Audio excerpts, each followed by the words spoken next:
Hello, I'm Kiernan Ryan. I'm Emeritus Professor of English Literature at Royal Holloway, and I wanted to talk to you today about Shakespearean tragedy. The main plays that we have in mind when we discuss Shakespearean tragedy are Titus Andronicus, Romeo and Juliet, Julius Caesar, Hamlet, Othello, King Lear, Macbeth, Antony and Cleopatra, and Coriolanus, though sometimes people also include the history plays Richard II and Richard III, and sometimes that strange abortive tragedy, Timon of Athens, which would round out the 9 to 12. There's a lot to be said for treating each of Shakespeare's tragedies as a unique, or at least a singular work of dramatic and poetic art in its own right.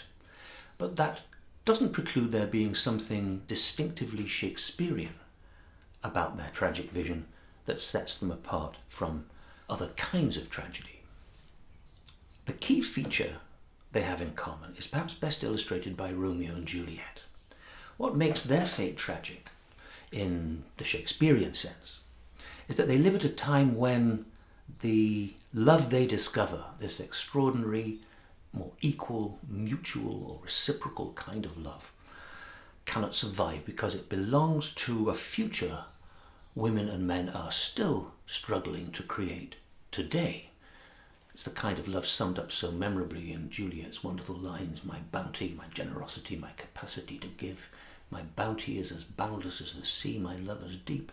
The more I give to thee, the more I have, for both are infinite. Their tragedy is to be fated to die in a hostile, alien reality, stranded far from the transfigured future whose possibility they foreshadow.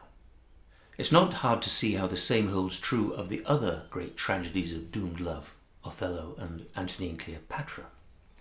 The heartbreaking conflict between what human beings could be and want to be, and what their time and place condemn them to become, couldn't be clearer in these plays.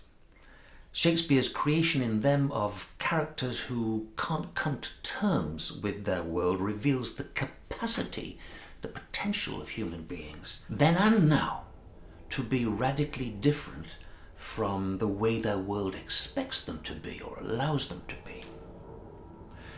Now, with that in mind, it should be easier to see what the other tragedies have in common with the love tragedies, what's distinctively Shakespearean about them too. Every one of the tragic protagonists is doomed by being cast in the wrong role, in the wrong place, at the wrong time. Every one of them becomes a stranger in a world where they'd once felt at home, and a stranger to the person they once thought they were. And in the process, every one of them reveals the potential to be another kind of person in the transfigured world they will tragically never live to see. That the tragedies of Shakespeare are rooted in the age of Shakespeare, and that they can't be fully understood without knowledge of the world and the language they were written in. Goes without saying, of course. But no critical account or production can do justice to Shakespeare's tragedies if it's not also attuned to the ways in which they were ahead of his time and remain ahead of our time too.